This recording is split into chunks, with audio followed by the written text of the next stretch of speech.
क्या आपने कभी सोचा है कि रात के सन्नाटे में चांद हमें क्यों पुकारता है? हजारों सालों से एक दरवाजा बंद था जिसका इंतजार आज खत्म होने वाला था। एक ऐसी प्रेम कहानी जिसने समय को पीछे छोड़ दिया और ब्रह्मांड के नियमों को तोड़ दिया। तैयार हो जाइए एक जादुई सफर के लिए। मई को वो प्राचीन ग्रंथ मिल गया। जैसे ही उसने मंत्र पढ़ा उसकी छतरी जादुई ऊर्जा से चमकने लगी। उसे आज चांद का रहस्य खोलना ही।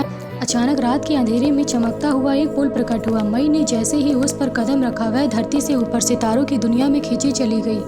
वह उस जादुई द्वार के सामने थी जिसे स्वर्ग की चौखट कहा जाता है। यहाँ हवा नहीं बल्कि प्राचीन यादें बह रही थीं। आखिरकार वह चांद के हृदय में पहुंच गई। यहाँ की जमीन कांच जैसी थी और सामने पूरा ब्रह्मांड फैला हुआ था।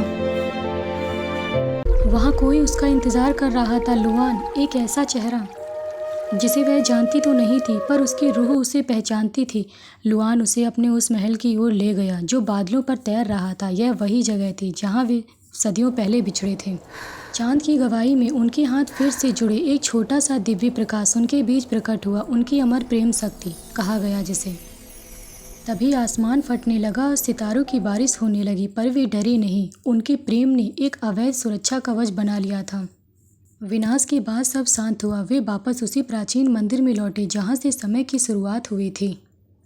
हाथों में हाथ थामे वे उस अनंत सुनहरी रोशनी की ओर बढ़ गए। अब ना कोई अंत था, ना कोई बिछड़ना। पोर्टल पार करते ही रोशनी धीमी हुई। वे खुद को एक अजनबी प्राचीन बाजार में पाते हैं। लोग अचरज से उन्हें देख रहे थे। लुआन मई का हाथ थामता, यह दुनिया नहीं पर उनका साथ पुराना है। रात गहराते ही वह एक बालकनी पर बैठते हैं। उनके सामने एक छोटा चमकता हुआ आकाशीय तारा मंडल प्रकट होता है। यह सिर्फ सजावट नहीं बल्कि इस नई दुनिया का समय नक्शा है। अचानक आसमान का रंग बदलता है, ब्रह्मांडीय ऊर्जा फटने लगती है। वे समझ पाते हैं कि खतरा टला ही नहीं है। दोनों अपनी तलवारें खींचते हैं, पीठ से पीठ सटाकर खड़े होते हैं। एक और बड़ी जंग शुरू होने वाली है। जंग से पहले वे एक पुराने बाग में पत्थर की मेज पर बिछे प्राचीन नक्शे का अध्ययन करते हैं। हवा में गुलाबी पंखुड़ियां उड़ रही हैं। नक्शा उन्हें एक खोए हुए मंदिर का रास्ता दिखाता है। सूरज ढल रहा है और आसमान गुलाबी नारंगी रंग का है। चारों ओर विशाल जादुई क्रिस्टल तैर रहे हैं। वे एक ऊंची जगह पर खड़े होकर उस दिशा में देखते हैं जहाँ उन्हें जाना है। आखिरकार वे खोए हुए उस मंदिर के गर्भगृह में पहुँचते हैं। वहाँ एक विशाल जगमगाता हुआ क्रिस्टल रखा है। जैसे ही वे दोनों उसे छूते हैं मंदिर दिव्य रोशनी से नहा उठता है। तभी मंदिर के रक्षक और सिपाही उन्हें घेर लेते हैं। उन पर प्रतिबंध शक्ति का उपयोग करने का मुकदमा चलता है। रक्षक उन्हें न्याय के कटघरे पर खड़ा करते हैं। क्या उनका प्रेम इस अशांत दुनिया में न्याय पा सकेगा? विवाद बढ़ता देख एक ज्ञानी बूढ़े वे रक्षकों को रोकते हैं और उन दोनों को एक टेबल के पास बुलाते क्रिस्टल की ओर इशारा करते हुए वे उन्हें बताते हैं कि यह शक्ति विनाश के लिए नहीं बल्कि संतुलन के लिए है।